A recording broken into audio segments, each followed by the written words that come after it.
J'espère que vous allez bien.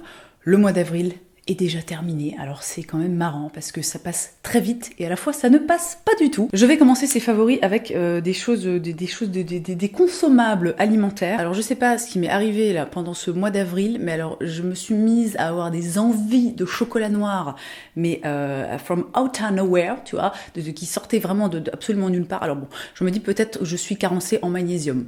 Potentiellement, hein. Mais bon, c'est plus sympa de manger du chocolat noir que de gober des cachets de magnésium. Du coup, je voulais absolument vous parler de ces deux chocolats noirs qui font mon bonheur chaque jour après le repas.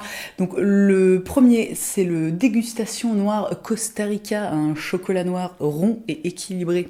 Alors qu'est-ce que ça veut dire? Aucune idée. Qui vient de chez Bonne Terre, donc c'est du chocolat noir à 75%, chocolaterie suisse, sans lécithine. Moi je trouve ça commerce équitable aussi. Moi je trouve ça dans mon magasin bio. Et alors, oh mon Dieu, j'ai très rarement mangé vraiment du chocolat noir comme ça, dégustation juste pour le plaisir, mais alors celui-ci, je le trouve mais délicieux. Vraiment, je pense, moi à la base, tu veux, le chocolat que j'aime, c'est les Kinder, tu vois, c'est le chocolat de merde. Alors de merde, mais néanmoins extrêmement satisfaisant puisque c'est plein de gras et de sucre. Et vraiment, je ne pensais pas qu'un jour j'aurais tellement de plaisir. En plus, c'était Pâques, tu vois, il y a pas longtemps. Donc on a quand même eu des chocolats et des trucs comme ça. Je veux dire, ça ne m'intéresse pas. Moi, je suis là, non, je vais manger mon petit chocolat noir à 75% de cacao, laissez-moi tranquille. Voilà, il est très fin, ça fond dans la bouche. Tu manges ça en même temps que tu te bois un petit café. Oh là là, oh, c'est un bonheur, vraiment, ça m'emplit de joie. Et le second, c'est aussi donc un chocolat noir, donc toujours de la marque Bonne Terre. C'est le noir amande entière caramélisée. Et alors celui-là, alors j'ai clairement eu la flemme d'aller vérifier toutes mes vidéos favoris des 10 dernières années, mais je me demande si je vous en avais pas déjà parlé. Alors là, pour le coup, on n'a pas le pourcentage de chocolat noir, mais bon, il est quand même bien chocolaté noir, hein, tu vois. Bon, après, tu sens qu'il est un peu plus, un peu plus riche et un petit peu plus sucré. Et en fait, à l'intérieur, il y a, comme c'est marqué sur le paquet, des amandes entières caramélisées. Alors comment te dire, c'est la joie dans ton palais, c'est la joie dans tes papilles, c'est la joie dans ton estomac, vraiment t'es là, c'est merveilleux. Encore une fois, je trouve ça dans mon magasin bio. Après, je pense que dans les supermarchés, on doit aussi pouvoir trouver de très très bons chocolats. D'ailleurs, si vous en avez, n'hésitez pas, partagez les bons plans chocolat noir, parce que on en a besoin quand même un petit peu en ce moment, un peu de douceur, tu vois. Du côté des séries, alors j'ai beaucoup ralenti par rapport au mois dernier sur les séries. Je n'en ai regardé qu'une. Alors non, techniquement, on a terminé parce qu'il y a des séries que je regarde avec mon chéri et des séries que je regarde seule. Et avec mon chéri, on a terminé la saison 4 de La Casa de Papel. Alors bon, je vais pas en parler en fait parce que c'est pas. J'ai bien aimé, mais en même temps, j'ai pas du tout envie de la mettre dans mes favoris, donc on va balayer comme ça de la main La Casa de Papel. Par contre, j'ai regardé une série, mais que j'ai adorée, mais vraiment. Évidemment, toutes les séries dont je vous parle, c'est des séries que j'ai beaucoup aimées, qui m'ont fait passer un très très bon moment, mais là, celle-ci, elle me laisse. C'est comme le chocolat noir, tu vois, vraiment, depuis que je l'ai terminé, et ça fait déjà, je pense bien 2 semaines, elle me laisse un arrière-goût, un arrière-goût sympa, tu vois, l'arrière-goût du chocolat, pas l'arrière-goût de, je sais pas, t'as mangé un yaourt périmé ou je sais pas quoi, tu vois. La série en question, c'est On My Block. C'est une série originale Netflix, qui est donc disponible sur Netflix. Le pitch, très rapidement, c'est une bande de 4 ados qui ont entre 14 et 15 ans, qui rentrent au lycée, qui vivent dans un quartier défavorisé de Los Angeles, ou enfin dans un quartier, tout du moins un truc suburbain, comme on dit, la banlieue, je crois, dans la banlieue de Los Angeles. Donc, quartier défavorisé, des problèmes de gang, etc. Et il y a 3 saisons, et pendant les 3 saisons, on va suivre en fait les pérégrinations de ces 4 ados, de ces 4 amis qui vont évoluer dans ce milieu qui est extrêmement difficile, où encore une fois il y a des problèmes de gang, il y a des fusillades, des meurtres, des trucs, et vraiment cette série, alors j'étais impatiente vraiment de tourner cette vidéo, de vous en parler pour avoir vos retours et voir si certaines personnes parmi vous ont regardé cette série et ont le même ressenti que moi. Parce qu'encore une fois, je ne pars pas du principe que j'ai un truc, une espèce de truc universel. Voilà, je l'ai déjà dit, moi j'ai des goûts quand même qui sont assez, je suis pas difficile, tu vois, je suis très bon public. Mais encore une fois, On My Block, ça m'a touché en plein cœur et j'en suis au stade où, si vous voulez, je l'ai terminé il y a 2 semaines, j'ai envie de la regarder à nouveau. J'ai trouvé que les personnages étaient mais ultra attachants, tous avec des personnalités très très différents. Donc je parle vraiment des 4 personnages principaux, les 4 ados, qui sont amis.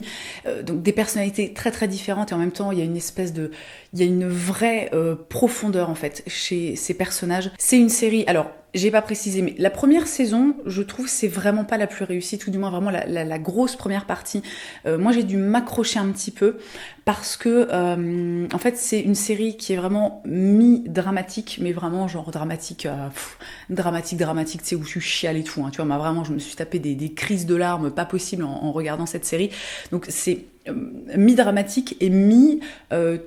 tu sais, t'as l'impression de regarder une espèce de soap, limite Friends en fait. Donc t'as des scènes parfois qui sont donc très comiques, qui sont limite en fait absurdes, tu vois, où c'est vraiment, où ça part dans tous les sens, où je te dis mais qu'est-ce que ça fout là?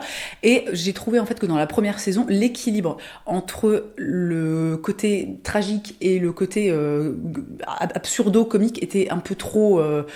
Il y avait un équilibre en fait qui à mon sens était pas là. Bon là je vais un peu loin dans le truc, voilà, ça se trouve c'est juste moi qui... Bon je sais pas, qui voit les choses sous un angle un peu chelou. Mais vraiment à partir de la 2e saison et jusqu'à la fin, donc jusqu'à la 3e saison, il y a vraiment je trouve comme s'ils avaient trouvé leur marque, tu vois, il y a un équilibre vraiment qui se forme. Et 2000e fois que je le dis, j'ai vraiment trouvé cette série mais géniale. La bande son aussi est super cool, de ouf. Vraiment, on my block, mais trop bien. Mais vraiment, regardez quoi, regardez. Alors j'espère que vous aimerez et qu'en fait c'est pas juste j'ai des goûts de chiottes. Et je conseille des trucs de merde à tout le monde. Si vous regardez cette série ou si vous l'avez regardée, vraiment dites-moi ce que vous en avez pensé parce que je suis extrêmement curieuse en fait de connaître voilà, l'avis des autres êtres humains sur cette série. Je reviens à un petit consommable bonheur des papilles gustatives. J'ai découvert ce petit thé dans mon supermarché. C'est un thé de la marque Clipper qui est une chouette marque. Je crois que c'est anglais. C'est une marque bio, voilà, qui est vraiment très cool. Ils ont toujours des petits packaging comme ça, mignons, tout ça. Donc ici, c'est le Fabulous thé vert citron bio. Et alors ? Non mais un bonheur, mais ce thé, franchement, mais pour le matin, comme ça, c'est... Oh, je l'adore. Hein, j'avais jamais été trop cliente des thés au citron, parce que tu sais, ça me rappelle toujours les vieux thés au citron que t'as dans les machines, les distributeurs, tu vois, genre, je sais pas, quand t'es à l'hôpital ou un truc comme ça, tu te prends un vieux thé au citron, le truc, il y a 800 kilos de sucre pour 10 centilitres d'eau, t'as juste envie de te pendre. Mais alors celui-ci, je le trouve mais super réussi. En plus de ça, c'est assez surprenant, parce que vraiment, je trouve que le thé vert est à mon sens, de très bonne qualité, c'est-à-dire qu'il n'y a pas du tout cette amertume, tu sais, où parfois avec le thé vert, t'es là, enfin, tu le laisses infuser 4 secondes de trop et après tu le bois, t'es... Donc, voici le petit thé du bonheur du moment. Je sais que vous aimez bien quand je vous parle de thé, d'infusion et compagnie. En l'occurrence, là vraiment, voilà, c'est pas cher, ça se trouve en supermarché, c'est cool. Vous pouvez, entre 2 paquets de PQ et de pâtes... vous achetez un petit thé au citron. Mon favori suivant, il s'agit d'un podcast. Alors j'écoute assez peu de podcasts en ce moment, je sais pas trop pourquoi, je suis plus dans un... Je sais pas, je préfère regarder des vidéos YouTube ou des séries ou écouter de la musique, tu vois, les podcasts ça me branche un petit peu moins. Néanmoins, j'ai quand même découvert, alors c'était pas le mois dernier, ça date un petit peu, mais j'avais oublié de vous en parler, j'ai découvert le podcast Mansplaining. Donc je vais vous lire comment on pourrait dire ça ? Bon, le résumé, le pitch du podcast. Trentenaire, blanc, hétéro, cisgenre, marié et père, Thomas Messias est ce genre de personne qu'on entend déjà beaucoup trop dans les médias, y compris sur des sujets qu'elle ne maîtrise pas toujours. Tous les 15 jours dans Mansplaining, il questionne un sujet qu'il connaît, la masculinité, pour rappeler qu'elle n'est pas unique, mais plurielle. C'est donc un podcast qui parle de masculinité, et par conséquent qui parle aussi de femmes en fait et de féminisme. Alors qu'est-ce que j'avais écouté comme épisode que j'avais trouvé hyper bien ? Ah oui, alors il y avait un épisode, c'est des épisodes qui sont assez courts, hein, qui font dans les 10-20 minutes, bon il y en a des un petit peu plus longs, mais alors moi par exemple j'ai adoré Dans la tête de Jean-Marie Bigard. Enfin, j'ai adoré, hein, on se comprend, qui en fait, vous savez, Jean-Marie Bigard, humoriste extrêmement, je sais pas comment on peut dire, très sexiste, limite misogyne, puis alors qui se remet pas du tout en question, et puis qui a des blagues, mais alors... non mais vraiment l'horreur. Alors après je vous dis pas, parfois il fait des trucs drôles sans s'en prendre à des minorités ou à des gens que je veux dire c'est déjà un peu la misère dans leur vie, mais dans la globalité, bon voilà. Alors c'est un tout petit épisode qui fait 14 minutes mais qui vraiment analyse extrêmement bien le truc et très intéressants en fait, notamment du fait que, en gros, tu te rends compte que Jean-Marie Bigard, on a beau, tu vois, le mec qui perd des contrats et on dit non, en fait, on veut pas que tu viennes, par exemple, jouer dans notre ville ou que tu participes à notre festival, le mec ne se remet pas en question. Thomas Messias, voilà, analyse un petit peu tout ça. Bon, je vais vous lire quelques titres d'épisodes, histoire que, voilà, vous ayez un petit peu l'idée du truc. Alors, il y a Arrêtons avec les enterrements de vie de garçon, Au lycée, le modèle toxique du vrai bonhomme.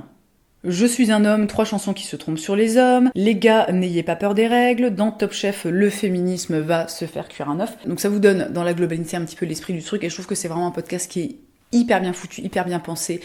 C'est très agréable à écouter. Encore une fois, c'est des épisodes qui sont pas trop longs, donc tu sais, ça te fait pas des trous dans la tête, quoi. Ça s'écoute vraiment, voilà, rapidement, simplement, facilement. Je vous laisse, comme d'habitude, le lien dans la barre d'infos, mais c'est disponible sur toutes les applis de podcast, quel que soit le téléphone que vous ayez ou l'appli que vous utilisez. Et je termine avec mon dernier favori, qui est Alors, comment...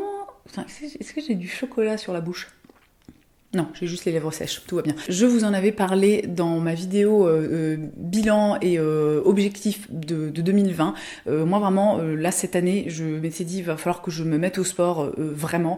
Alors, pas du tout pour perdre du poids ou pour je sais pas quoi, mais vraiment parce que je me sens comme une grosse merde, hein, vraiment pas du tout en forme, mais c'est au point où je monte les escaliers chez moi, genre je monte 12 marches, j'arrive en haut, je suis à moitié en train de claquer, quoi. Donc j'ai décidé de profiter de ce confinement et malgré le fait que voilà, j'ai pas énormément de temps libre, hein. J'ai du temps libre un petit peu en cours de journée quand mon fils dort et ensuite le soir quand il redort à nouveau, hein, parce que il se couche tôt, etc. Ça j'en ai parlé dans ma vidéo à propos de la gratitude. Et donc j'ai enfin recommencé à faire du sport. Et alors il y a vraiment un truc dont je voulais absolument vous parler parce que j'ai tellement adoré. J'ai découvert, alors je crois que le nom du truc c'est le Bar Shape. Et je vais être très mauvaise pour vous décrire le truc d'un point de vue technique avec des mots justes, mais en gros c'est un mélange entre du fitness et de la danse. Et alors vraiment, c'est génial. J'ai découvert cette nana qui est australienne, je crois, qui s'appelle Marnie Alton, et qui fait, il y a 2 vidéos en fait dispo sur YouTube, qui sont dispo et pour lesquelles t'as pas besoin de payer un abonnement ou quoi que ce soit, que je vous mettrai évidemment dans la barre d'infos si vous voulez aller jeter un œil. Et putain, franchement, c'était la première fois de ma vie que je m'amusais autant en faisant du sport. Déjà, tous les trucs, les mouvements sont hyper cool. Moi, je trouve ça aussi très accessible parce qu'encore une fois, donc moi, pas du tout en forme, hein, pas de muscles, pas de souffle, pas de un cardio catastrophique. Donc c'est accessible. Néanmoins, ça te challenge quand même un petit peu. Et moi, je me souviens après la première séance que j'ai faite, le lendemain j'ai souffert, hein, c'est-à-dire que limite j'étais obligée de ramper comme ça sur le sol. Marnie Alton, elle a vraiment une énergie, mais tu sais, elle irradie d'un truc mais qui est hyper positif, je sais pas, qui te booste à mort. Et alors vraiment, mais j'adore ce truc. Je rêverais qu'il y ait une salle qui ouvre près de chez moi et qui propose ce genre d'activité, parce que vraiment en fait j'irais, mais je pense que je pourrais y aller tous les jours, hein, parce que c'est je trouve ça vraiment trop bien. Alors elle a un site en fait.